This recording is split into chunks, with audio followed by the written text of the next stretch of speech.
AI 은퇴 준비 파트너 박지원입니다. 오늘 함께 살펴볼 주제는 매년 5월이 다가오면 어김없이 다시 등장하는 격언이 있습니다. Sell in May and go away. 5월에 팔고 시장을 떠나라입니다. 그런데 올해 월가의 그 톱 전략가들은 이 격언을 단호하게 외면하고 있습니다. 왜 그럴까요? 끝까지 함께 해주시면 5월 시즌에 대한 분명한 시각을 가질 수 있을 겁니다. 본격적으로 들어가기 전에 오늘 보고서의 결론을 네 가지 카드로 먼저 보여드리겠습니다. 첫째, 기술적 시그널은 격언과 정반대 방향입니다. 둘째, MACD가 마이너스 100선에서 가파르게 반등해서 양의 크로스를 점등시켰습니다. 셋째, 50일 이동 평균선이 200일 이동 평균선과 골든 크로스 구조가 손상 없이 유지되고 있습니다. 네 번째, 그러나 백테스트는 더욱더 냉정합니다. 허쉬 MACD 룰에 16년 그 CAGR은 5.76%로 바이앤홀드인 12%의 절반에도 못 미쳤습니다. 결론은 명확합니다. 5월 매도 자체보다 변동성 관리 차원의 부분 해지가 합리적입니다. 본 보고서는 단계적 재포지션 가이드를 제시를 합니다. 다시 떠오르는 격언, 5월에 팔고 시장을 떠나라. 투자자들이 매년 봄이면 즐겨 논쟁하는 계절적 격언입니다. 그런데 블루칩 데일리 그 트렌드 리포트의 수석 기술적 분석가 로레리 덴타벨리는 이렇게 말합니다.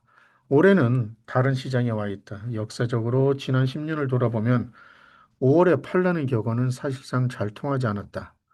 왜 그랬을까요? 그 세 가지 이유 때문에 그렇습니다. 첫 번째는 정책 헤드라인이 시장을 좌우하는 국면입니다. 미중 무역 협상과 중동 분쟁 같은 지정학적 촉매가 동시에 작동하고 있습니다. 둘째, 달력만으로 5월이라는 이유만으로 시장을 떠날 명분이 부족합니다.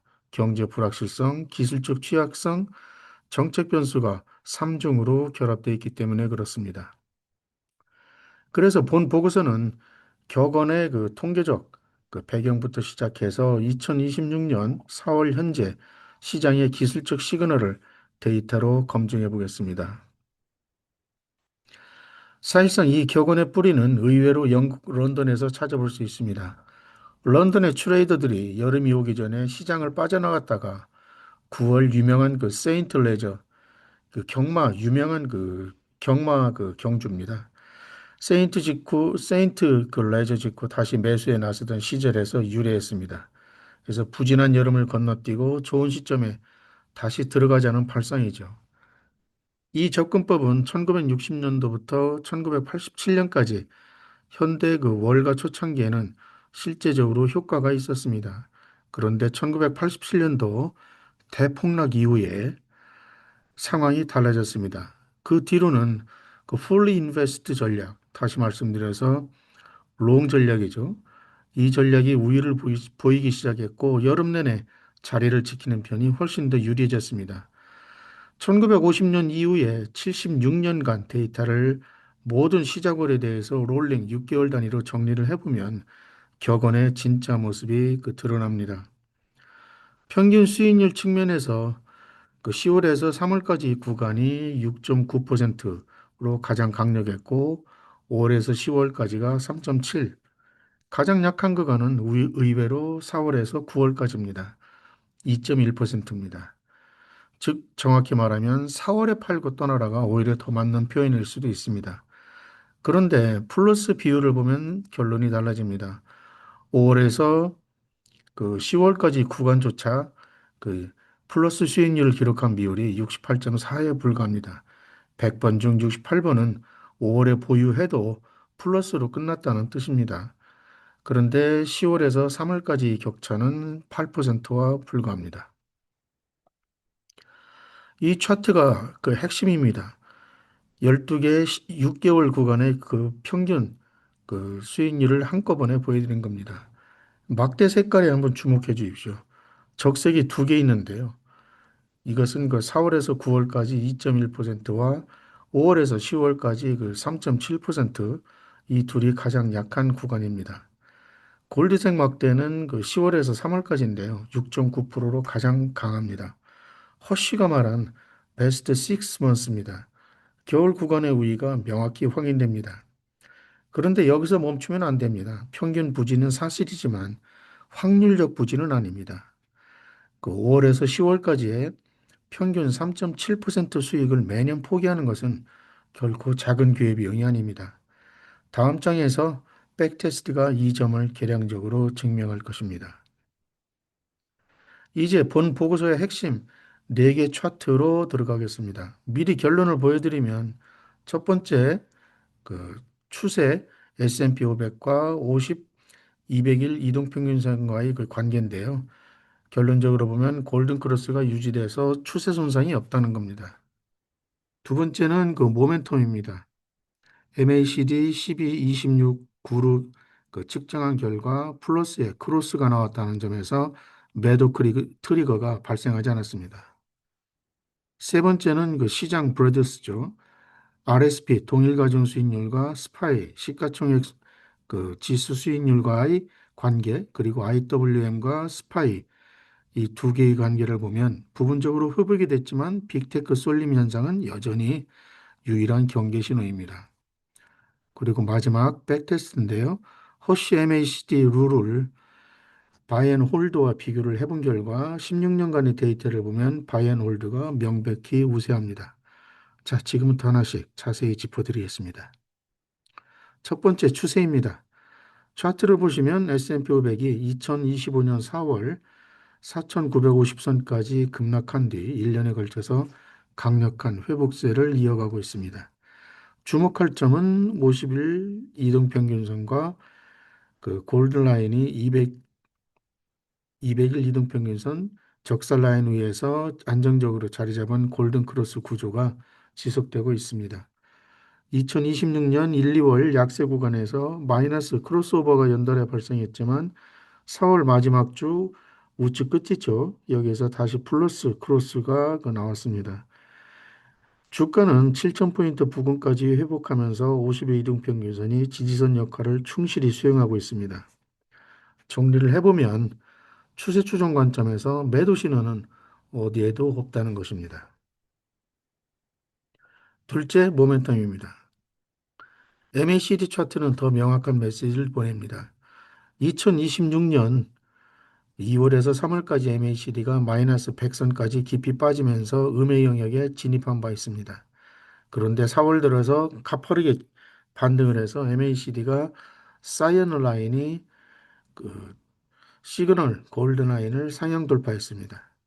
플러스 크로스오버가 점등된 겁니다. 히스토그램은 그 적색에서 녹색으로 전환이 됐고 절대값으로도 MACD가 플러스 120까지 치솟아서 차트 전체 구간에서 가장 강력한 모멘텀을 보이고 있습니다. 여기서 중요한 점이 있는데요. 허쉬가 그 매도 트리거로 삼은 마이너스 크로스오버입니다. 그런데 지금은 정반대로 플러스 크로스가 막 발생을 했죠. 그래서 시그널 매도 격언을 기계적으로 적용하기에는 모멘텀의 결이 너무 다릅니다.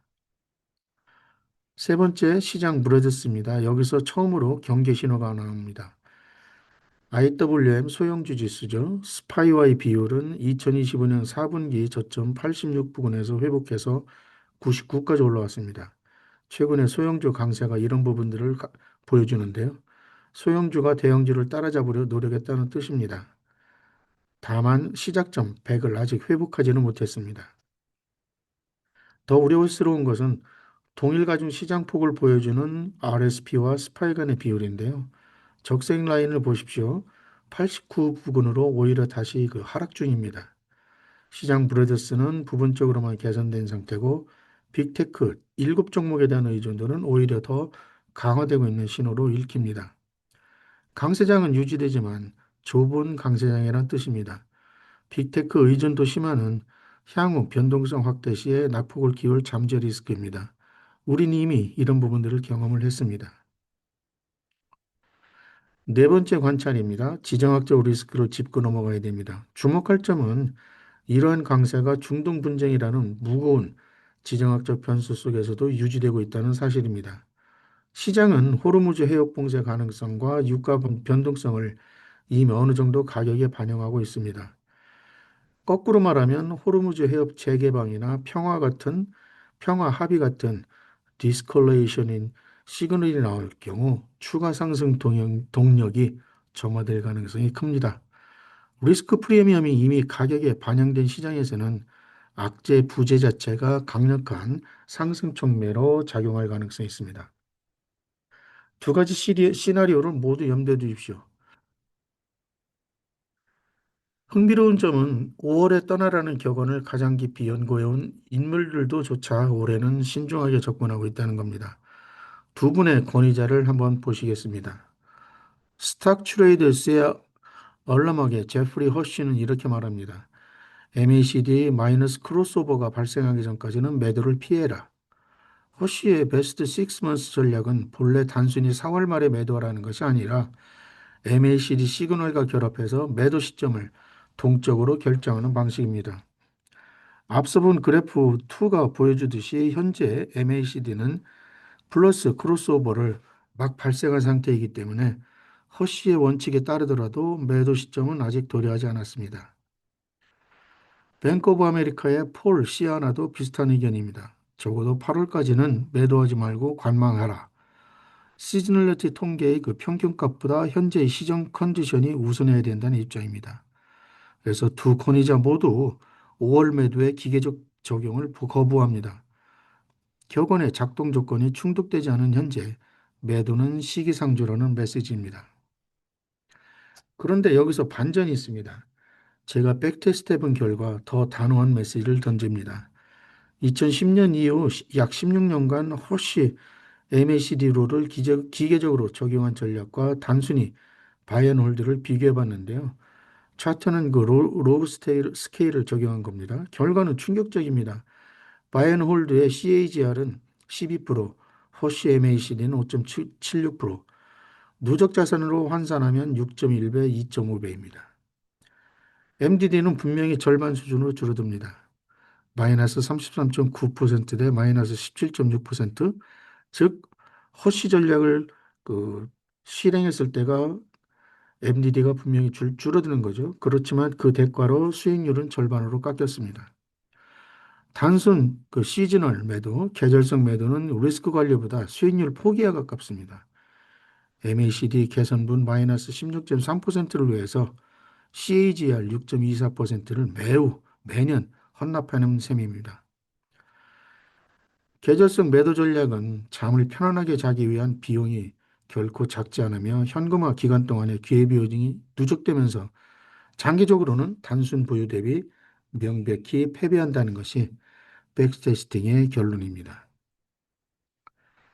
그래서 특히 그 그래프 3에서 그 확인한 시장 브레드의 그 부분적 약화와 빅테크 쏠림 현상을 보면 단기 변동성 확대 시 낙폭을 키울 수 있는 잠재 리스크가 될 수 있습니다. 이것이 바로 그 백테스트가 단순 매도 전략의 한계를 보여주지만 변동성 확대를 무시할 수 없는 이유입니다. 그래서 매도 대신에 포트폴리오 일부 약 한 10에서 한 20% 정도를 다음과 같은 방어적 자산으로 분산하는 부분 해지 접근도 고려해 볼 필요가 있습니다. 첫 번째는 SGOV인데요. 그 3개월짜리 단기 국채입니다. 듀레이션이 거의 제로고요. MMF에 가깝습니다. 두 번째는 SHV입니다. 그 1년 미만 만기로 그 구성된 국채 ETF죠. 그리고 AGG, 이것은 채권 시장 전체에 익스포저를 두면서 금리 인하 사이클 진입 시 자본이득까지 노릴 수 있는 겁니다. 두 번째로는 그 유틸리티 섹터를 들 수 있습니다. 그 방어적이면서 AI 인프라 수혜까지 입을 수 있습니다. 특히 그래프 3의 시장 브레드 약화 신호를 감안하면 빅테크 의존도를 낮추면서도 AI 테마 노출을 유지하는 우회 통로로서 그 매력이 있다고 할 수 있겠습니다. 자, 이제 정리하겠습니다. 5월에는 팔고 떠나라 격언이 작동할 환경이 아닙니다. 4개 차트의 메시지를 종합한 결과 이러한 그 결론에 이를 수 있습니다. 그렇다면 이 결론을 어떻게 그 실전 포지션에 녹여낼 것인가? 다음 슬라이드에서 단계적 권고로 정리해 드리겠습니다. 이것은 그 실전 적용인데요. 아까 말씀드렸지만 이것은 그 권, 여러분께 그 추천하는 것이 아니라 단순히 참고하시라는 그런 의미입니다. 첫 번째는 그 핵심 주식 포지션을 유지하는 거고요. 이때 조건은 그 MACD 마이너스 크로스오버 발생 전까지입니다. 액션은 매도 자제, 추세 추정 원칙을 유지한다는 거고요. 두 번째는 포트폴리오 10 내지 20%를 부분 해지합니다. 여기에 해지 대상으로는 단기 국채, SHV, AGG와 그리고 유틸리티 섹터 ETF를 활용합니다. 세 번째는 그 분산분해 위험자산 환원입니다. 호르무즈 해협 재개방이나 평화 합의 시그널이 나오면 다시 위험자산으로 환원하십시오. 리스크 프리미엄 해소 시 재진입 타이밍이 될 겁니다. 본격 디리스킹 검토입니다. MACD가 마이너스 크로스오버가 나오고 시장 브레드스가 추가 약화가 동시에 발생할 경우 이때 이제 비로소 리스크를 줄이는 것을 검토하시기 바랍니다. 오늘 핵심 메시지를 한 문장으로 정리하면 그렇습니다. 올해 5월은 팔고 떠날 때가 아니다. 이것이 오늘 영상의 마지막으로 전해드리고 싶은 메시지입니다. 오늘도 제 영상이 마음에 드셨다면 구독과 좋아요 버튼 꼭 부탁드립니다. 제가 정성 들여서 만드는 영상이니까 한 번쯤 더 관심을 가져주시기 바랍니다. 고맙습니다.